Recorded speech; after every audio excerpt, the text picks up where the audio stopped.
ஓம் சாந்தி. March 15, 2024. காலை முரளி பாப்தாதா, மதுபன். இனிமையான குழந்தைகளே, ஞான கடலான தந்தையை குறித்து நிறைந்த ஞான ரத்தினங்களை உங்களுக்கு கொடுக்கின்றார். ஞான கடலான தந்தை தட்டு நிறைந்த ஞான ரத்தினங்களை உங்களுக்கு கொடுக்கின்றார். இந்த ரத்தினங்களினால் உங்கள் புத்தியை நீங்கள் விரும்பிய அளவிற்கு நிரப்பி கவலைகள் அனைத்திலிருந்தும் விடுபட்டிருங்கள். கேள்வி: ஞான மார்க்கத்தின் எந்த ஒரு விஷயத்தை பக்தி மார்க்கத்தில் உள்ளவர்களும் விரும்புகிறார்கள்? பதில்: சுத்தம். ஞான மார்க்கத்தில் குழந்தைகளாகி நீங்கள் சுத்தமானவர்கள் ஆகின்றீர்கள்.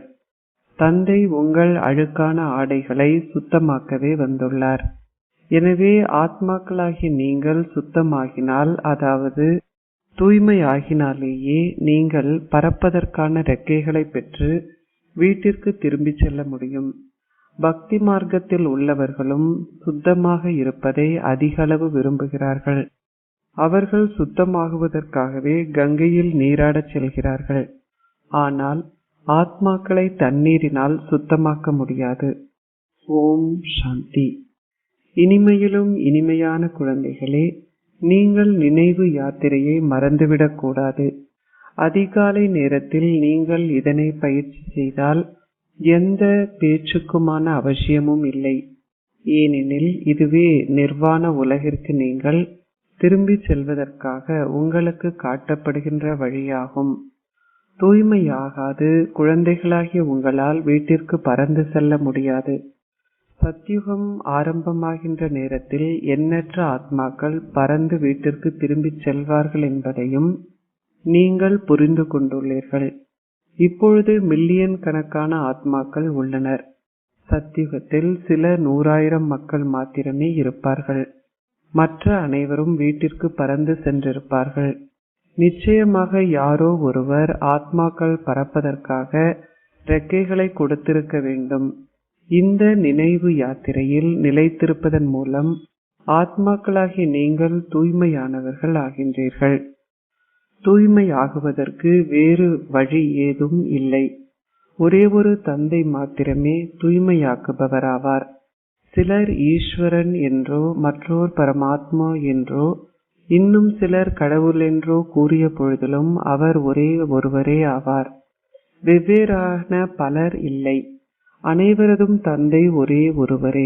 ஒவ்வொருவருக்கும் வெவ்வேறான லௌகீக தந்தையர்கள் உள்ளனர். ஆனால் அனைவருக்கும் அப்பாற்பட்ட தந்தை ஒரே ஒருவரே. அவர் வந்து அனைவருக்கும் சந்தோஷத்தை கொடுத்த பின்னர் மீண்டும் வீட்டிற்கு திரும்பி செல்கின்றார். சந்தோஷ நேரத்தில் அவரை நினைவு செய்ய வேண்டிய அவசியம் இல்லை. அப்பொழுது அது கடந்தது ஆகிவிடும். தந்தை இப்பொழுது கடந்த காலத்தினதும் நிகழ்காலத்தினதும் எதிர்காலத்தினதும் ரகசியங்களை விளங்கப்படுத்துகின்றார். ஒரு மரத்தின் கடந்த காலம், நிகழ்காலம், எதிர்காலத்தை பற்றி புரிந்து கொள்வது மிகவும் இலகுவாகும். ஒரு மரம் ஒரு விதையில் ஆரம்பமாகி தொடர்ந்து இறுதி வரை வளர்வதை நீங்கள் அறிவீர்கள். இதுவே ஆரம்பம், மத்தியமம், இறுதி என அழைக்கப்படுகிறது. இது பல்வேறு சமயங்களையும் பல்வேறு முக சாயல்களையும் கொண்ட விருட்சமாகும். ஒவ்வொருவரது முக சாயலும் வெவ்வேறானதாகும். வெவ்வேறு செடிகளுக்கு ஏற்ப அதன் மலர்களும் வெவ்வேறாக இருப்பதையும் நீங்கள் காண்கின்றீர்கள். ஒரே வகையான மலர்கள் அனைத்தும் ஒரே மாதிரியாக இருந்த பொழுதிலும் மனித உலக விருட்சத்தில் பல்வேறு வகையான முக சாயல்கள் உள்ளன. விருட்சத்தில் ஒவ்வொருவரும் தம் தமக்கே உரிய தனிப்பட்ட அழகை கொண்டிருக்கின்றனர். இந்த விருட்சத்தில் பல்வேறு வகையான அழகு உள்ளது. அது போன்றே தந்தை ஷியாம் சுந்தர் அழகானவரும் அவலட்சணமானவரும் என்பதை அர்த்தத்தை விளங்கப்படுத்தியுள்ளார்.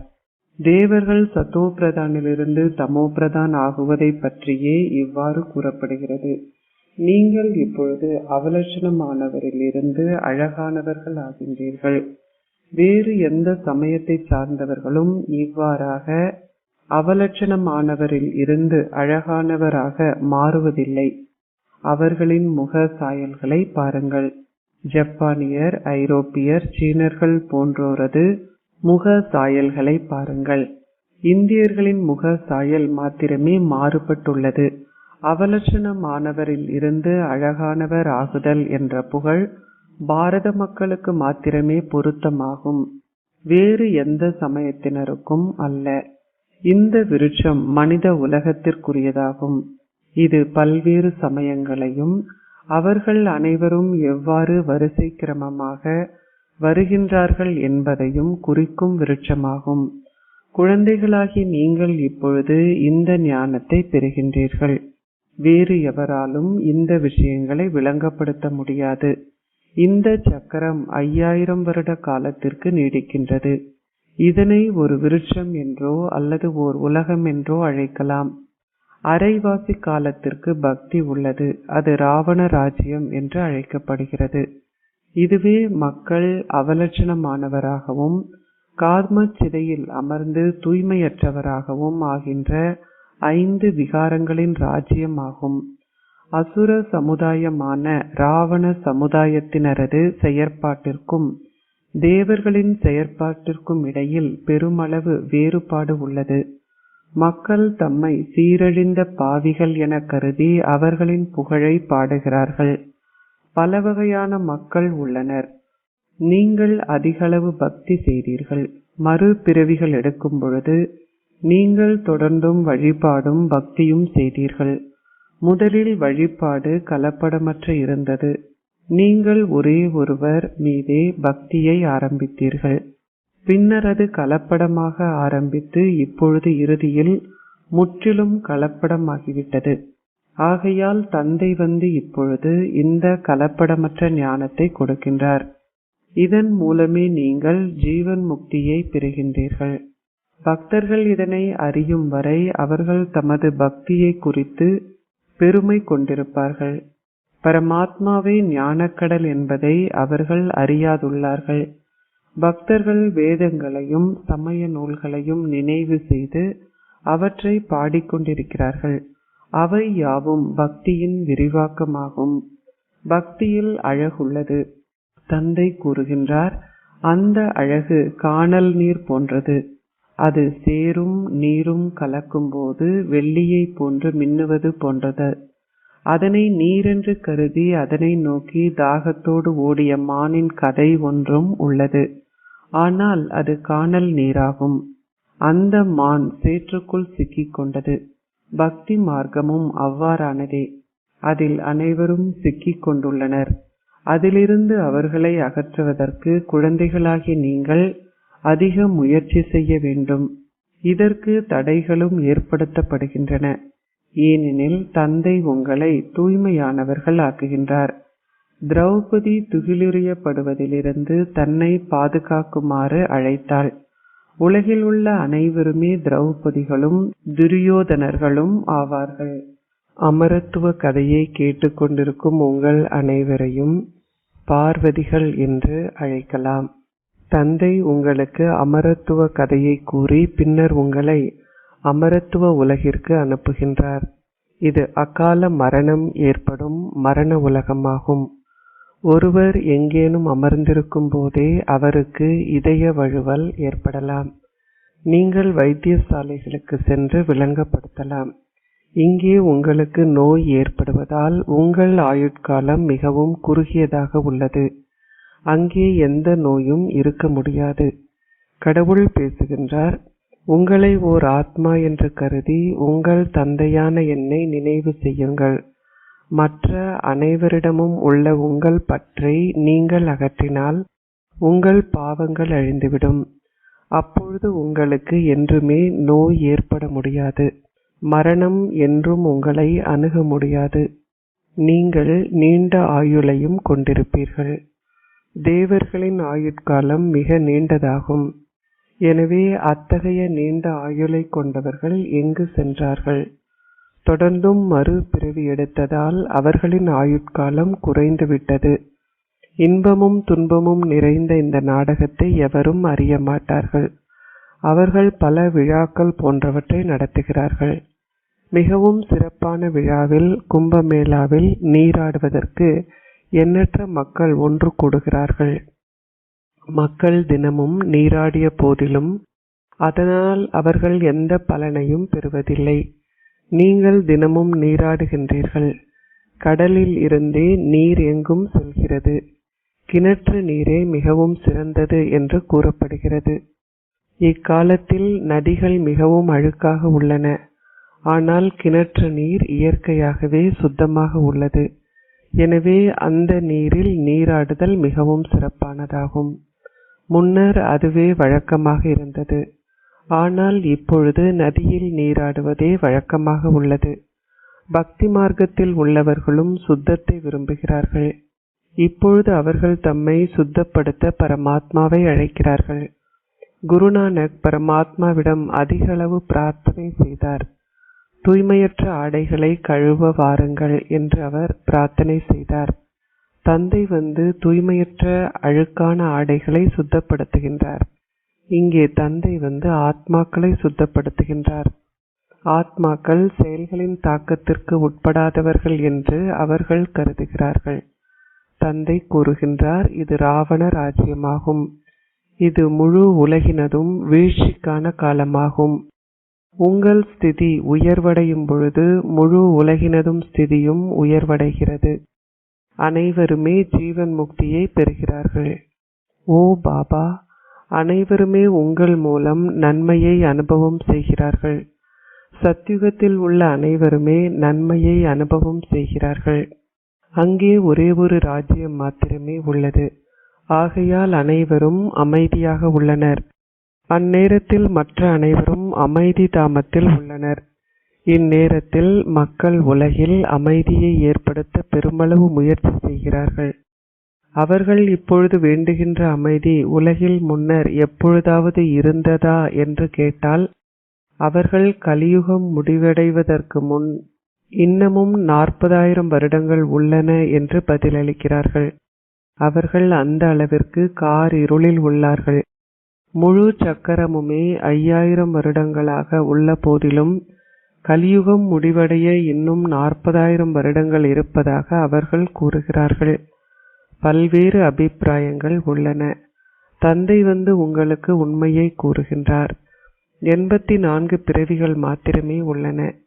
சக்கரம் 100,000 ஆண்டுகளுக்கு நீடிக்குமாயின் மனிதர்கள் விலங்குகள் போன்றன ஆகிவிடுவார்கள். எவ்வாறாயினும் அது நியதி அல்ல.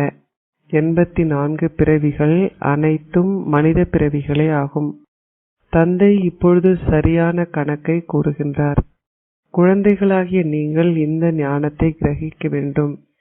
ரிஷிகள் முனிவர்கள் போன்றோர் கூறுகிறார்கள், நேத்தி நேத்தி, அதாவது அவரை எங்களுக்கு தெரியாது.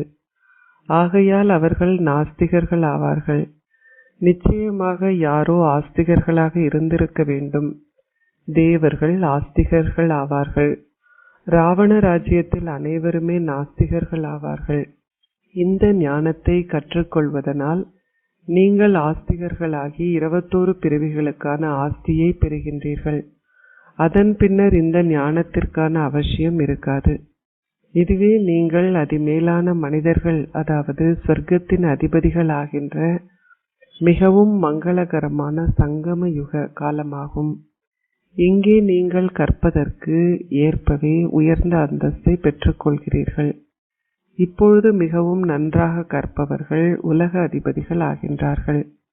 தவறினால் அந்தஸ்து குறைவடையும். எவ்வாறாயினும் அந்த ராஜ்யம் சந்தோஷத்திற்கானதாகும். இங்கிருப்பது துன்ப ராஜ்யமாகும். இப்பொழுது ஆஸ்திகர்கள் ஆகின்றவர்கள் அந்த சந்தோஷ ராஜ்யத்தை ஆட்சி செய்வார்கள். பின்னர் ராவணன் வரும்பொழுது அவர்கள் மீண்டும் நாஸ்திகர்களாகி துன்பத்தை அனுபவம் செய்ய ஆரம்பிக்கிறார்கள். பாரதம் வளமாக இருந்தபோது அளவற்ற செல்வம் இருந்தது. சோமநாதருக்கு மிகப்பெரிய ஆலயம் கட்டப்பட்டுள்ளது.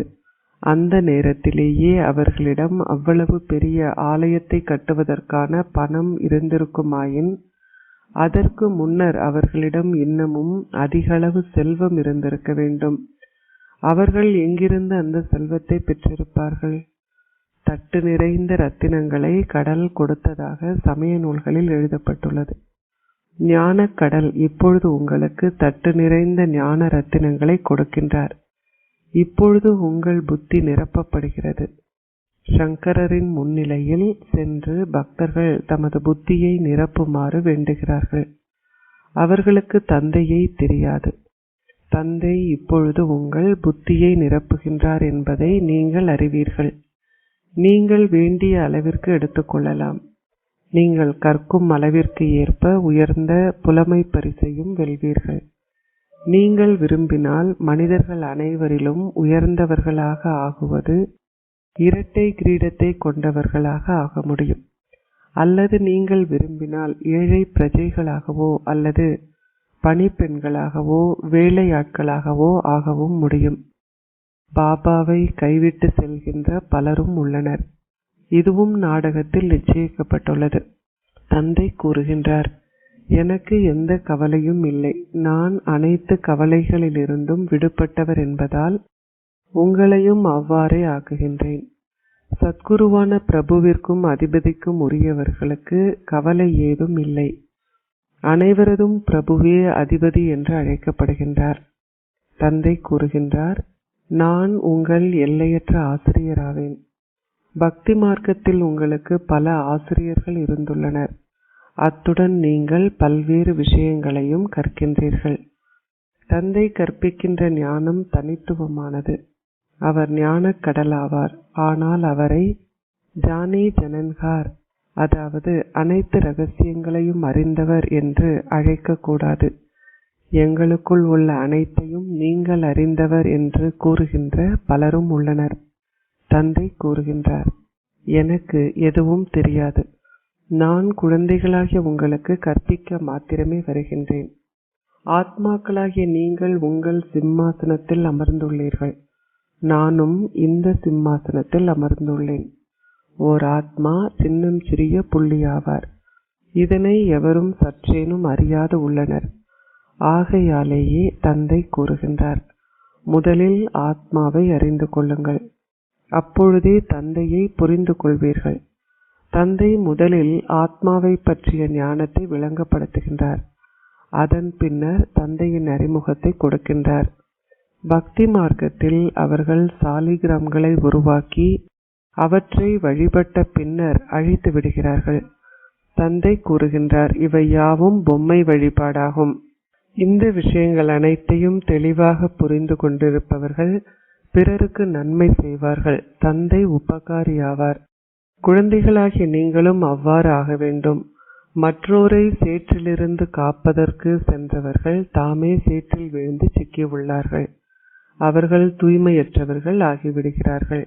அவர்கள் ஈட்டிய வருமானம் முழுவதும் அழிக்கப்படுகிறது. ஆகையாலேயே தந்தை கூறுகின்றார், மிகவும் எச்சரிக்கையாக இருங்கள். காமச்சிறையில் அமர்ந்ததால் நீங்கள் அவலட்சணம் ஆகினீர்கள். நீங்கள் கூறுகின்றீர்கள், நாங்கள் அழகானவர்களாக இருந்தோம், இப்பொழுது அவலட்சணமானவர்கள் ஆகிவிட்டோம். நாங்கள் தேவர்களாக இருந்தோம், நாங்களே கீழே இறங்கினோம். அல்லது 84 பிறவிகளை யார் எடுப்பார்கள்? தந்தை இக்கணக்கை விளங்கப்படுத்துகின்றார். அரை கல்பமாக நச்சுக்கடலில் மூழ்கிக் கொண்டிருப்பவர்களை வெளியேற்ற குழந்தைகளாகிய நீங்கள் அதிக முயற்சி செய்ய வேண்டும். இது உங்கள் மாமியாரின் வீட்டிற்கு செல்வதை போன்றதல்ல. ஒருவர் சிறிதளவு ஞானத்தை பெற்றாலும் அது என்றும் அழியாது. இதுவே சத்திய நாராயணன் ஆகின்ற கதையாகும். அத்துடன் பிரஜைகளும் உருவாக்கப்படுகிறார்கள். சிறிதளவு ஞானத்தை பெற்றவர்களும் மேலும் புரிந்து கொள்வதற்காக பின்னர் வருவார்கள். காலம் கடந்து செல்லும் பொழுது மக்களுக்கு விருப்பமின்மை ஏற்படும். இடுகாட்டிற்கு செல்லும் பொழுது மக்கள் விருப்பமின்மையை கொண்டிருக்கிறார்கள். எவ்வாறாயினும் இங்கிருந்து வெளியேறியதும் அவர்களுடைய விருப்பமின்மை முடிவடைந்து விடுகிறது. நீங்கள் அவர்களுக்கு விளங்கப்படுத்தும் பொழுது அது மிகவும் நல்லது என்று கூறிய போதிலும் அங்கிருந்து வெளியேறியதும் அனைத்தும் முடிவடைந்து விடுகிறது. வேலை முடிந்தவுடன் மீண்டும் வருகின்றோம் என்று அவர்கள் கூறுகிறார்கள். எவ்வாறாயினும் அவர்கள் வெளியே சென்றவுடன் மாயை அவர்களின் முகத்தை திசை திருப்பச் செய்கின்றாள். மில்லியன் கணக்கானோரில் ஒரு கைப்பிடி அளவினரே வெளிப்படுகின்றனர். ராஜ அந்தஸ்தை பெறுவதற்கு முயற்சி தேவை. உங்கள் இதயத்திடம் நீங்கள் ஒவ்வொருவரும் கேட்க வேண்டும், நான் எல்லையற்ற தந்தையை எந்த அளவிற்கு நினைவு செய்கின்றேன். தந்தையின் நினைவு மறக்கப்படுகிறது என்று நீங்கள் கூறுகிறீர்கள்.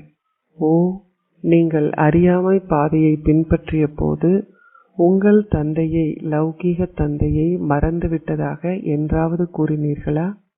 பாபா கூறுகின்றார், எவ்வளவுதான் தடை ஏற்பட்டாலும் நீங்கள் ஆட்டம் காணக்கூடாது. புயல் வீசும், எனினும் உங்கள் புலன்களினால் நீங்கள் எந்த தவற்றையும் செய்யக்கூடாது.